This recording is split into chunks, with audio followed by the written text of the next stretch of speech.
Pues a ver, el cine no deja de ser un medio de entretenimiento, pero sí que tiene mucha capacidad para persuadir a la población.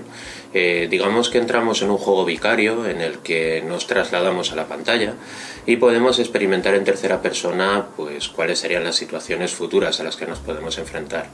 Sí que es verdad que hay que hacerlo de una manera correcta, es decir, no utilizando clichés ni estereotipos, sino representando a la mayor parte de la población, contextualizando todas las situaciones, dando a conocer las causas, los responsables, no solo las consecuencias, que al final es lo que más llama la atención, sino también de un modo ejemplarizante, proponiendo soluciones, y creo que de ese modo podemos conseguir un impacto en la sociedad mucho más potente que a través de informes, a través de charlas, a través de talleres, porque en definitiva en el cine bajamos la guardia y nos pilla desprevenidos.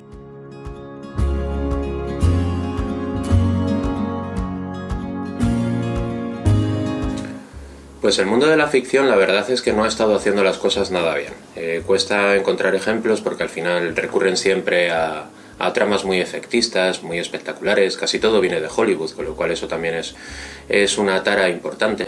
Pero creo que hay un relato que se llama Chloe y Theo, que al ser cine independiente sí que profundiza más en las emociones que puede despertar el cambio climático sobre las víctimas. Nos presentan a un esquimal, a un inuit, y cómo aterriza en Nueva York para trasladar el mensaje de que su entorno está cambiando de una manera muy entrañable, muy cercana, muy amena, y vemos cómo la población con la que se encuentra se moviliza para intentar ayudarle y que su mensaje se escuche. Ese para mí sería una buena recomendación. Después, otro título que merece la pena ver es ¿Para qué sirve un oso? Es una comedia española en la que Javier Cámara da una lección magistral a chicos de escuela, en la que explica pues todo lo que puede ser el cambio climático en apenas un minuto y deja a los chicos aterrados. Quizá no sea la mejor manera, pero sí que es interesante que se puedan ver esos ejemplos en pantalla. Y luego a nivel documental, quizá por salir de los títulos clásicos, como puede ser Una verdad incómoda, que no deja de ser una presentación PowerPoint con narrador, me parecen muy interesantes proyectos en los que está Netflix, como por ejemplo Persiguiendo el coral o Persiguiendo el hielo, Chasing Ice, Chasing Coral, en el que personas que no son biólogos, que no son científicos, sino que se dedican a la publicidad, a la fotografía, se autoconciencian, ellos exploran por sí mismos desde su punto de vista más visual, más fotográfico, y son capaces de asombrarse, de descubrir y a través de su obra denunciar el cambio climático. Por último, para reflexionar, me parecen interesantes también 10 billion, 10.000 millones, que tiene que ver con la superpoblación, y también Cowspiracy y cómo nuestra dieta, nuestra forma de alimentarnos, es un factor fundamental en el daño que estamos haciendo al planeta.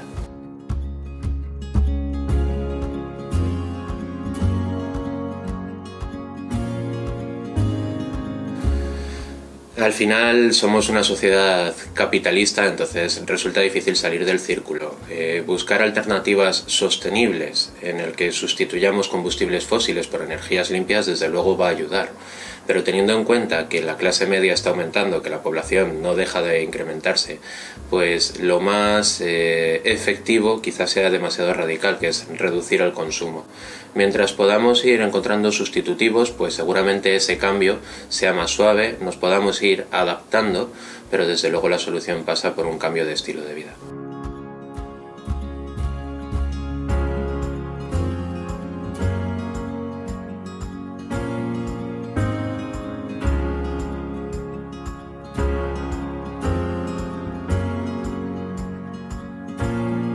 Resulta difícil porque nos hemos habituado a vivir muy bien. De hecho ya se dice que somos una generación, yo me incluyo en tu edad, somos una generación que va a vivir peor que sus padres y desde luego el pico de crecimiento en cuanto a consumo creo que ya se ha superado. De hecho, a través de los precios y de las políticas energéticas, gravámenes y demás, ya nos están invitando a no conducir tanto, a no poner tanto la calefacción, el aire acondicionado. Entonces es muy difícil vender esas ideas de un modo atractivo. Hay un par de proyectos cinematográficos que lo han intentado.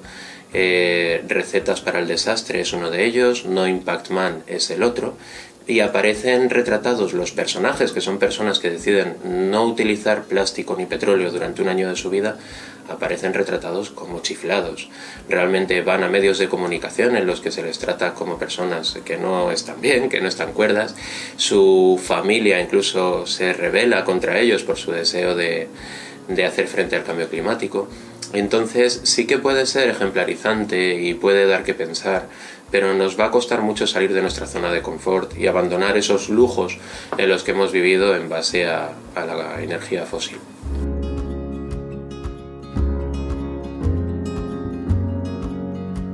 Pues Climántica, la verdad es que es donde yo me siento realizado como profesor, más allá de la universidad, porque me permite explorar campos y temas que en los planes de estudio tan encorsetados de los estudios reglados pues no se puede hacer. Climántica es una organización que acaba de cumplir 15 años y que desde entonces ha trabajado en talleres medioambientales con chicos de instituto.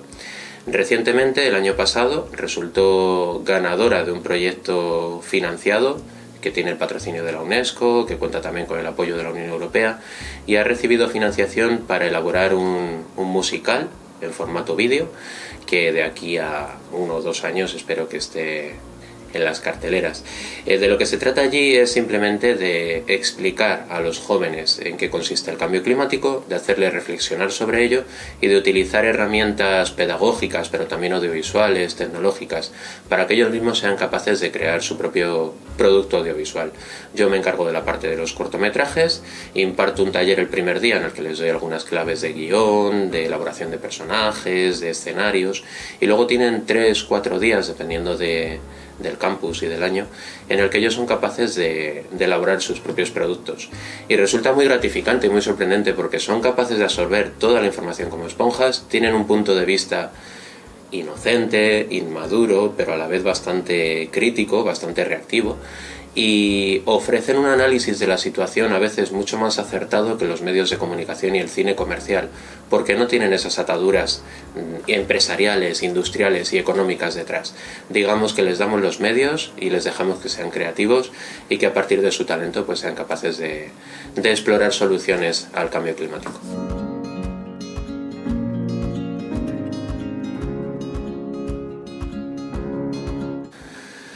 Pues a ver, yo el día que expuse mi tesis le hice un guiño a Salva, al coordinador de grado en ese momento, y le dije que le iba a dar un palo en la exposición, porque en nuestro plan de estudios, y es algo común en el resto de universidades españolas, no hay hueco para hablar del cambio climático todavía. Es algo que a otros niveles de educación sí que se ha ido incorporando progresivamente, pero dentro de los estudios universitarios podríamos encontrarle quizá acomodo en periodismo científico. Yo cuando he impartido esa asignatura lo he intentado, en periodismo especializado quizá, pero sí que es verdad que tenemos unos márgenes tan estrechos, pese a la libertad de docencia, que cuesta mucho incluir cuestiones que van surgiendo con el desarrollo de los tiempos. Cuestiones como el feminismo, afortunadamente, pues ya se han asimilado con total naturalidad, pero cuestiones medioambientales o quizá cuestiones como la migración o cuestiones como la crisis económica, pobreza y colectivos desfavorecidos cuesta un poquito más. Hace falta repensar y reconstruir nuestro plan de estudios. No hablo solo de Valladolid, hablo a nivel nacional, para poder dar cabida a estas nuevas inquietudes que a fin de cuentas van a ser protagonistas en las portadas del mañana.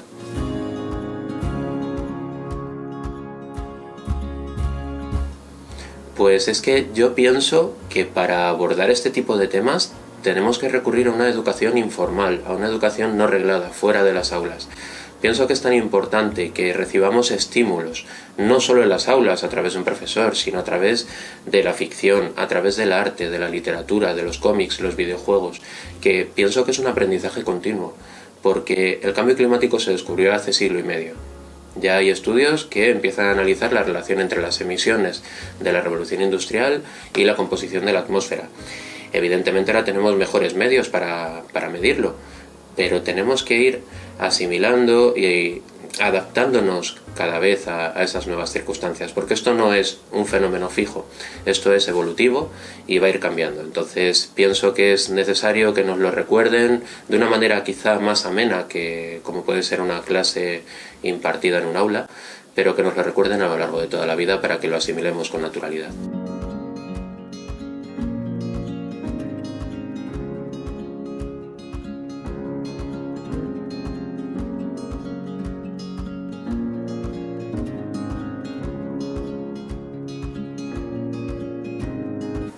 Sí, por supuesto.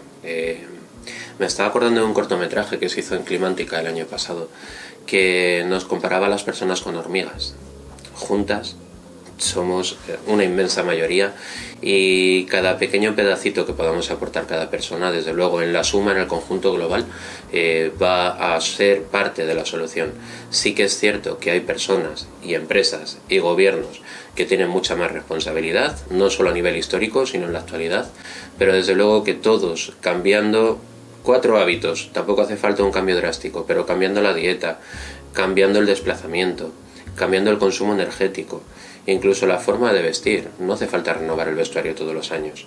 Con 4 o 5 cositas que podamos hacer, estaremos haciendo mucho porque somos muchas personas.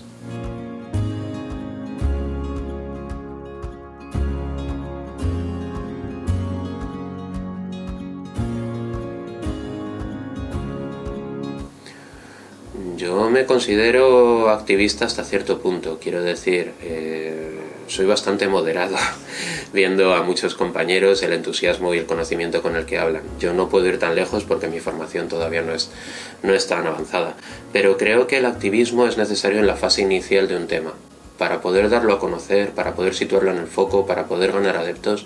Entonces pienso que en el futuro, por desgracia hablo en futuro, se podrá hablar con mucha más naturalidad y no nos sonará tan raro el que una persona sea ecologista.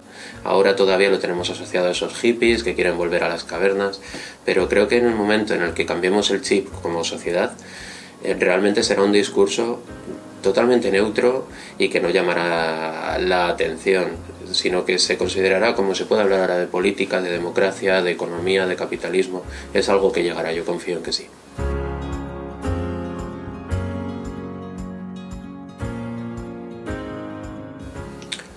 No solo el cambio climático, el periodismo actual es un periodismo del tweet en el que tenemos que estar constantemente actualizados, buscamos la exclusiva y se están olvidando las bases fundamentales, es decir, contrastar, contextualizar, buscar fuentes. Creo que la principal carencia en cuanto a la cobertura que se ha hecho del cambio climático hasta ahora tiene que ver con eso, con la falta de tiempo y con la falta de espacio. Es decir, es un tema que aparece de forma cíclica, siempre asociado a catástrofes naturales. Probablemente ahora con Greta Thunberg pues un poquito más de cobertura en cuanto a los movimientos sociales, cuesta todavía, y también está vinculado a las reuniones, a las cumbres. En el momento que empecemos a dar cobertura a cómo nos está afectando ya a nosotros en España, en Valladolid, el cambio climático, pues seguramente surjan nuevos enfoques, nuevos temas, cómo está afectando las cosechas, cómo está afectando la disponibilidad de agua. Quiero decir, hay muchos enfoques. Entonces necesitamos hacer un trabajo quizá más reflexivo, buscar causas, proponer soluciones, servir como ejemplo, como servicio público, y de ese modo creo que el periodismo ganaría mucho. Ahora habría que ver si eso interesa al público, porque no dejamos de depender de unos anunciantes y de una audiencia. Pero bueno, me alegra mucho ver que hay modelos que están empezando a despuntar, como puede ser Climática, que vía suscripción, vía donativos, empiezan a hacer un periodismo más parecido a esos referentes que tenemos fuera de España, como puede ser The Guardian.